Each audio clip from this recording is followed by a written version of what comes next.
Susan Davis, and this is my great salesperson at Pennock, Jody Leonardi, and we are going to start our cages. We've already gone through the process of ombreing our flowers, making sure that we know what direction we're headed in, and now it's just a matter of lots of poking and then installed.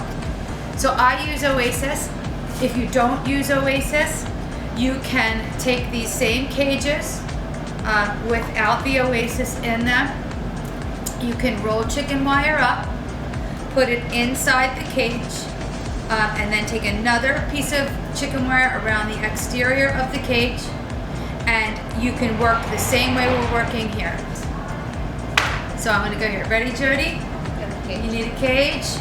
So we already know we're working in an ombre, so I'm gonna just start with white. You don't always have to worry about the sides of your cages, because when you nestle them in, say you already pre-smilaxed your thing, which you've already seen how we smilaxed the chicken wire on the truck, okay, or put greenery on the truck. Now, once we do this cage, it can tuck in. All right, so I'm gonna take some of this really expensive hydrangea, because I know that it's gonna work in my greening. And Jody's gonna just work with her yellow, and just give yourself a little bit of a face there. So even though these are expensive, you get a lot out of it, and it does save you a lot. So I'm looking at this and I'm like, okay, I wanna make sure that I've got something on the interior. Don't use white hydrangea on the interior unless you're gonna use white flowers, because if you use white hydrangea on the interior, it's going to, if you study color, white comes at you, dark colors recess. So you always want to go darker on the inside if you can, okay? I'm holding it up for you guys so you can see how I'm going with it. Jody's doing hers really nicely. And I'm going to shoot it forward. That much forward. Look. But look at that, how much prettier that is already. And that's only 3 flowers. So you really can get a lot of real estate in by using depth, okay? So I don't care, even if you're just using one color. And this is my white section. I'm gonna probably do 3 cages, just like this. All right, so now I'm just going in with my next flower, and I look and I go, okay, there's a nice spot right there, you know, just like that. And you might not think, wow, why would you do all that crazy depth? But that's gonna look beautiful up there. Versus, and you can see in here, it's always staggering like stairs. 1, 2, 3, 4. So I don't know if you guys are on Hollex. For Jody, call her. She'll get you on the Holland Market at night when you're sitting at, you finish working.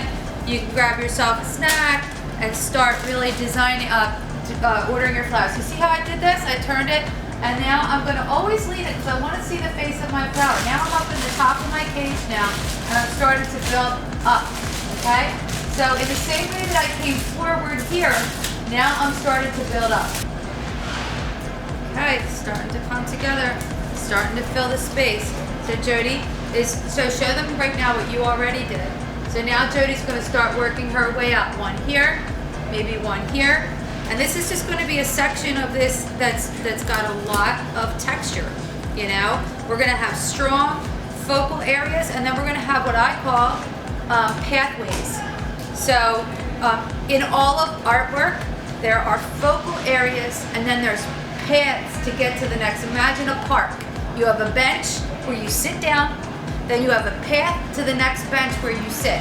Texture affords us a path to the next bench. That's how I look at it. Look how beautiful. We're already starting to give each flower an opportunity to shine. I think a choir is a really great analogy for doing installation work, because more of one thing, all those voices in that one, soprano area make all the other voices sound better. So 1 rose is great, 10 rows is better. Let's see how many we have now here. We did 1, 2, 3, 4, 5, 6, 7, 8. I have 2 more, so I could do 1 here. See how I left all that green on there? It's just gonna save me that day. And I'm always stepping up here but always leaning it a little bit forward, right?